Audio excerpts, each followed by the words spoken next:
Kakatiya university 4th class employees association ఎన్నికలు శుక్రవారం నిర్వహించారు. కేయూ సెనెట్ హాల్లో శనివారం ఎన్నికల ఫలితాలు లెక్కించగా అధ్యక్షుడిగా పోతనబోయిన గుమ్మయ్య ఎన్నికయ్యారు.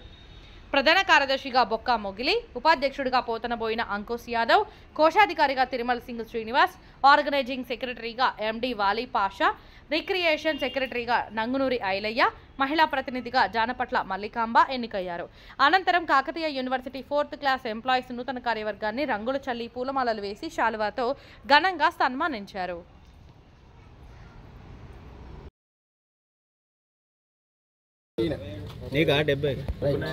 బొక్క మొగిలి క్లాస్ 4th ఎంప్లాయీస్ అసోసియేషన్ నాలుక ఉద్యోగుల సంఘానికి ప్రధాన కార్యదర్శిగా నేను యునానిమస్గా గెలవడం జరిగింది.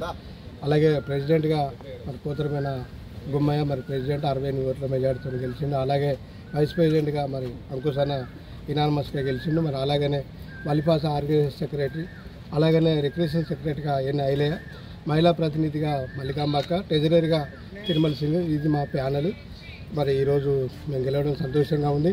ఏదేమైనా క్లాస్ ఉద్యోగస్తులు దాదాపు 280 మంది ఉండే ఇప్పుడు క్రమక్రమంగా రిటైర్మెంట్ అవ్వడం వల్ల 79 మందికి పరిమితమైంది. ఇంకా యూనివర్సిటీలో ఖాళీ పోస్టులు కూడా ఉన్నాయి, అవి ఫిలప్ చేయాలి. మరి ఇంకా 2013 వాళ్ళకు పిఆర్సీ ఇవ్వాలి.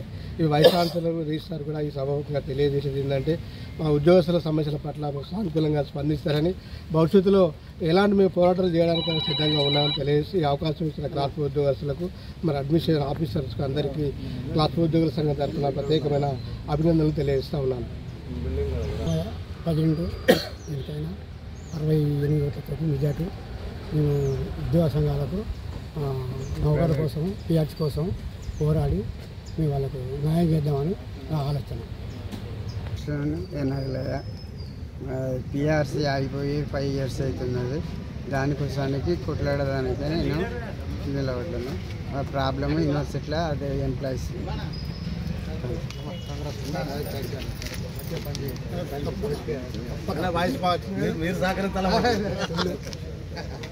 అందరూ చూడాలి.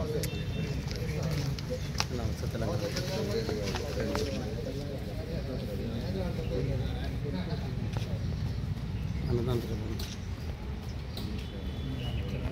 రాసుకో.